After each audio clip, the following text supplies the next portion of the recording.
He is Nergal, he is fury, he is pestilence, he is the scorching breath of the desert wind, bringing with him the taste of death. He is a god of paradox, feared and revered in equal measure. To know Nergal is to know the face of your demise, to stare into the abyss and feel its chilling embrace. From the heart of ancient Mesopotamia, his legend rises like smoke from a funeral pyre. A god of war, he commands the battlefield with ruthless efficiency. His name whispers across the lips of men. A prayer and a curse intertwined. When nations clash, it is Nergal who orchestrates the bloody ballet, delighting in the clang of steel and the symphony of screams. But war is merely one aspect of his multifaceted nature. He is pestilence given form, the bringer of plagues and diseases that ravage the land. He is the unseen hand that withers crops, the silent whisper that brings fever to your brow. He is the embodiment of every fear that gnaws at the edges of civilization. To look upon Nergal is to see the face of your own mortality. He is the reminder that even in the brightest day, darkness lurks.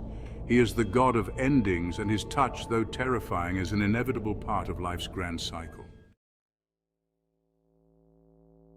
The underworld, a realm of shadows and dust where the souls of the departed wander for eternity. This is where Nergal reigns supreme, the undisputed king of the dead. He sits upon a throne of obsidian, his eyes burning with an infernal light.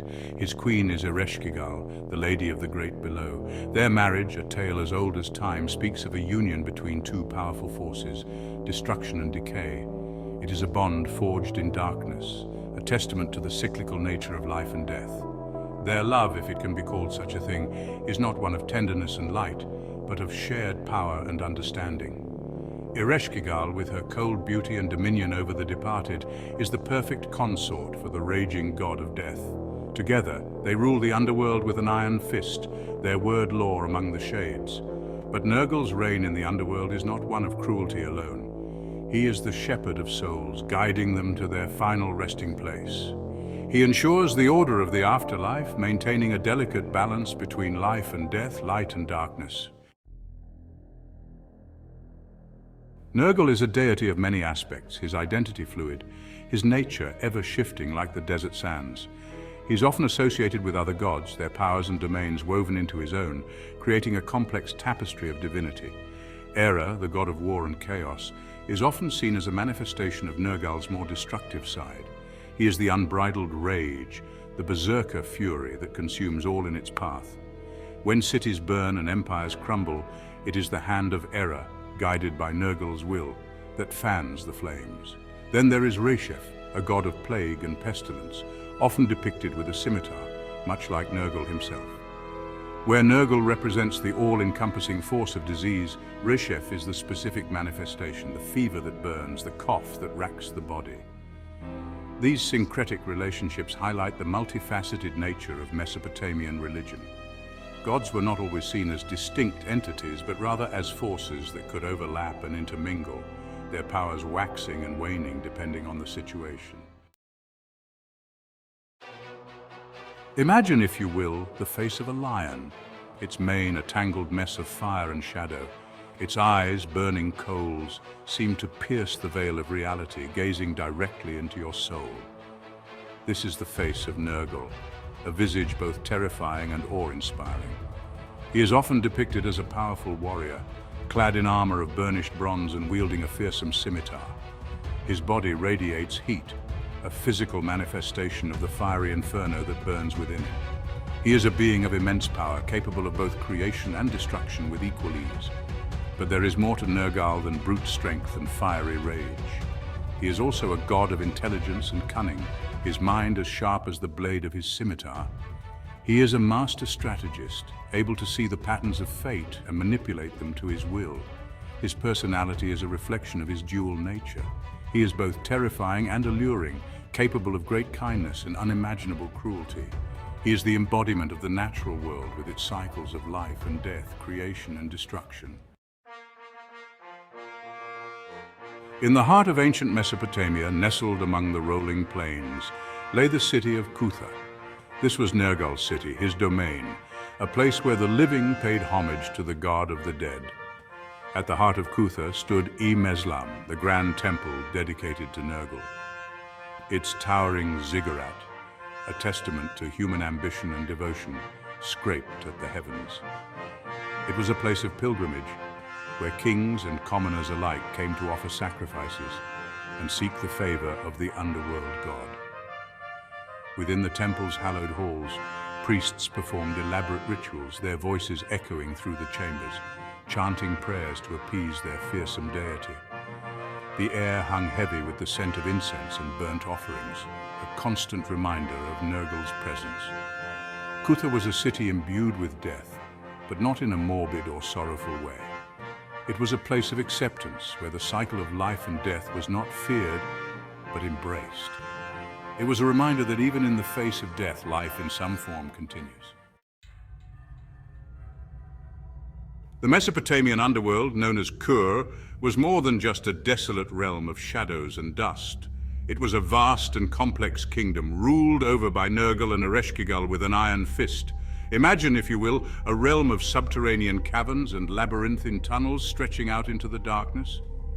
Rivers of fire flow through this underworld, illuminating the gloom with an eerie, flickering light.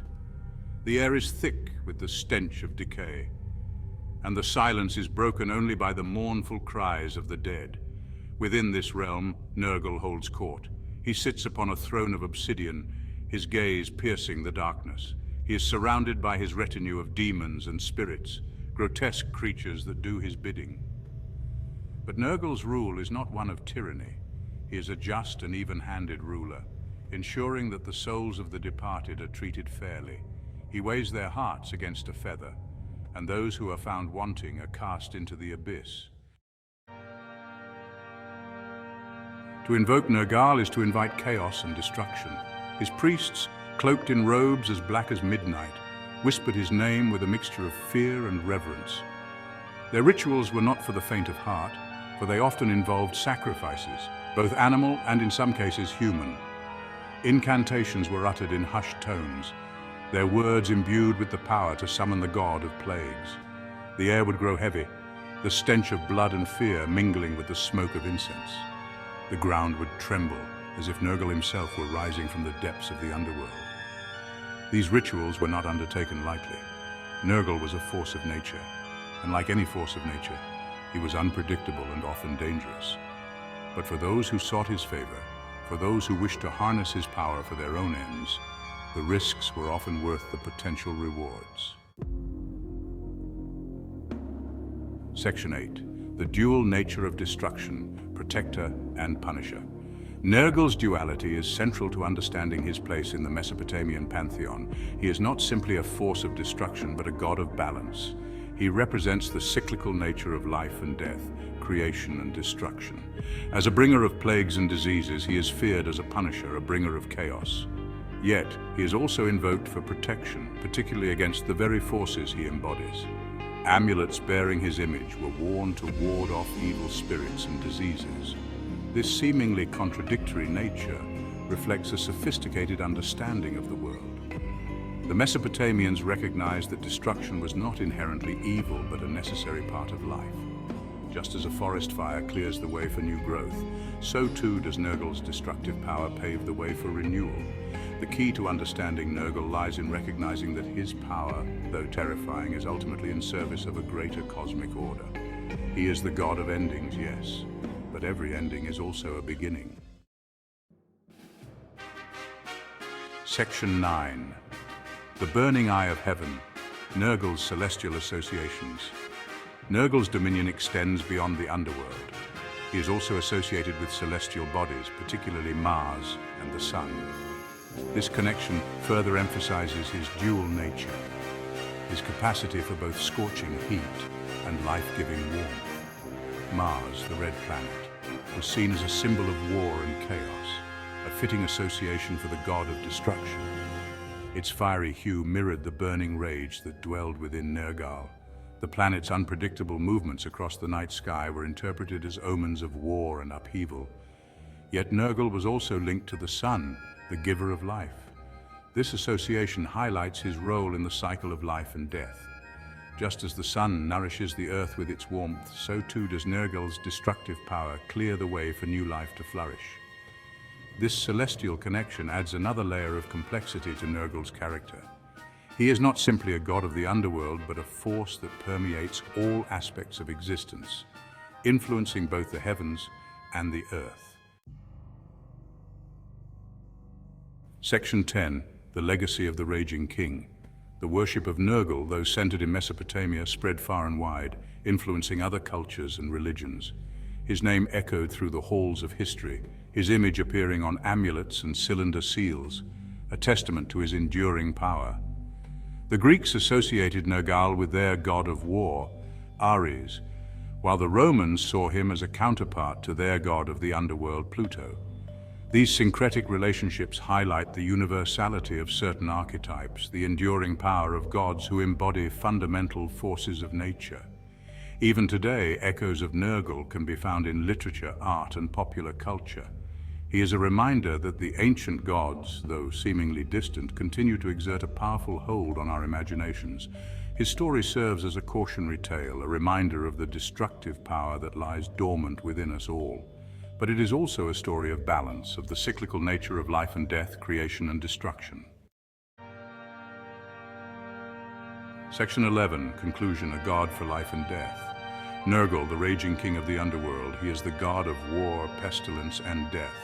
He is a force of nature, as unpredictable and awe-inspiring as a desert storm. His name evokes fear and reverence, for he represents the very essence of our mortality.